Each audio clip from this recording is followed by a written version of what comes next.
What is going on, Bear Cave? It is Qbeezy back with another build video, and this one we're gonna take on trying to do a pretty decent build for a Stormcaller. Just see what we can get out there. There's the Arc Buddy build. There's a really easy build that you can do that you're just basically throwing on class mods and just getting your Arc Soul as often as possible. But I wanted to do something a little different. And here I'm gonna call this Elemental Synergy. That's the name of this build, Elemental Synergy. I'm actually really enjoying this build. It's a lot of fun. I've came up with it not too long ago. I managed to get a couple of great pieces to drop that actually fit the build very well. So let me go ahead and show you guys what we're doing. So we're gonna rock the top tree Stormcaller Attunement of Conduction, and this has several benefits in and of itself.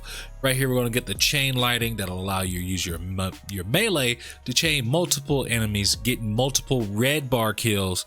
They're going to synergize very well with the rest of this build, as you're going to see going on. Next things up is Transcendence. When you're having your full grenade and melee, it allows you to actually have a longer storm trance, and you're going to pair this with Crown of Tempests. You're going to pound it with this exotics right here. So great. Arc ability kills and restore arc abilities. It is so amazing, and you get kills while you're in your super. It extends the duration, so you're making your long dick super even longer, which is the best part about it. Then we're going to go on to Arc Web. You know, that uses your grenades to chain to people as well in Crucible or PvE. This was greatly retuned and recalibrated to actually made better in Destiny 2 by Bungie in Season of Opulence, and it is still very, very strong going into Season of the Undying.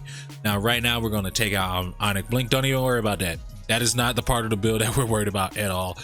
Pick Healing Rift or Empowering Rift, whatever you want to do, and then Burst Glide is what I do just because I like to move around fast. And then I would like to run Arc Bolt Grenade. You could run Pulse Wave or whatever, but Arc Bolt Grenade is definitely hands down one of the best grenades for this build. Continuing on to the weapons, the Monte Carlo makes another appearance. In high level content, I would not actually use a Monte Carlo. It's not that good in terms of like clearing ads and making sure you stay alive. So I really wouldn't focus on too much outside of just having fun in PvE content like Vex Offensive, running around on patrols, doing strikes and stuff on Arc Burn Week, Arc Singe, whatever. Use this. This build's great. However, if you need to like do DPS and focus on some other things, this is not the build for you. This build is actually doo-doo in that department. But if you just want to have fun, this is absolutely great. Next gun, of course, Subjunctive, my favorite gun right here. You know, he's got the swash on here. You're getting melee kills. You're proccing your melee all the time. You're getting the swash procced. It's amazing. It's a lot of fun. If you have any Subjunctive with swash on it, be sure to use that as soon as possible.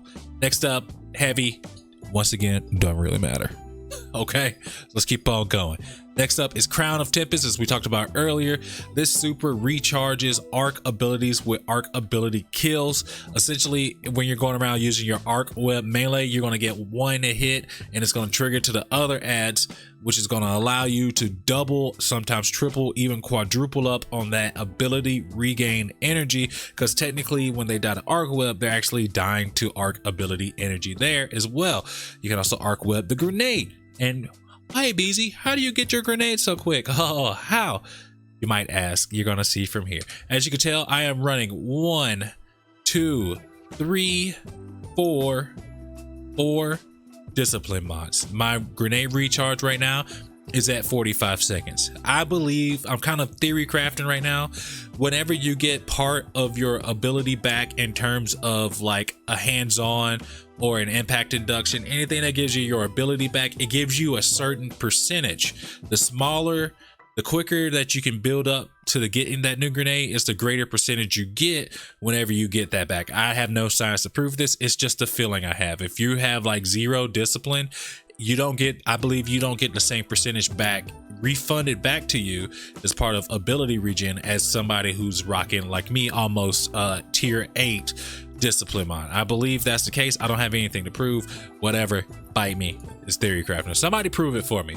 Okay, going up to the gauntlets, I am running submachine gun loader, enhanced machine gun loader. That's just for reloads and all that jazz, whatever. What you really want to worry about is impact induction. And if you have it enhanced, impact induction.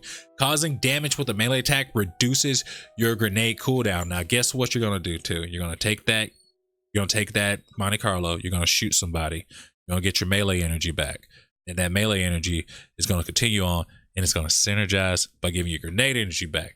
Once you get your grenade energy back, you throw your grenade, you get more arc ability kills. They recharge everything. It's completely synergistic. Then you're going to continue on to the chest piece. You can put up whatever you want on there, but one of the things I like to run is breach refractor. So more than likely you're going to be running a submachine gun anyway. That submachine gun is going to have anti-barrier rounds. You notice that what it says right there? Shield piercing. Because it is shield piercing, you're actually going to get some grenade energy back there. Once again, once you actually get a kill with that shield piercing weapon, you don't have to actually kill a champion. Just killing anybody with those anti-barrier rounds on there is going to give you more grenade energy. So you're getting grenade energy from multiple different sources at the same time, while also throwing the discipline mods on there, which allows you to do whatever you want. I don't have anything on the legs, I don't have any mods there.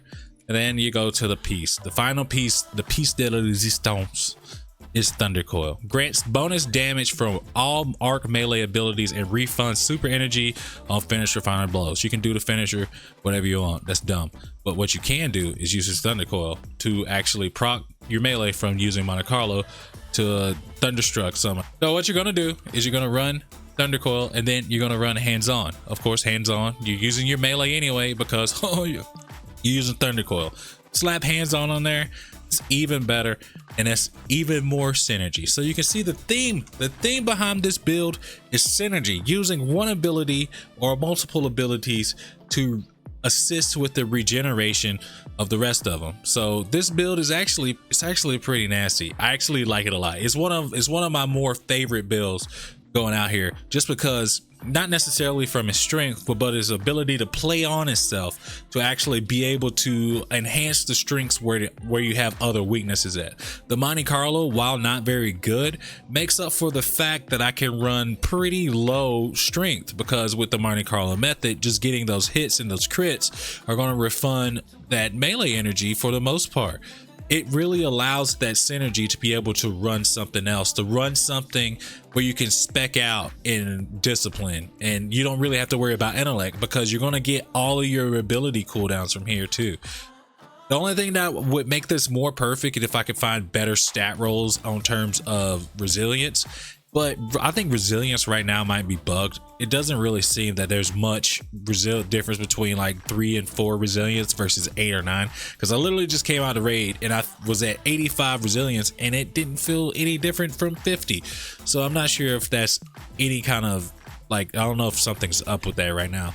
But as you can see, all of this synergistic play with one another allows you to explore the game in new ways. Previously, you would just have to luck into this with the right rolls, but now with this kind of intentionality, with the mods available, you can actually do all of these things right now in the best way possible.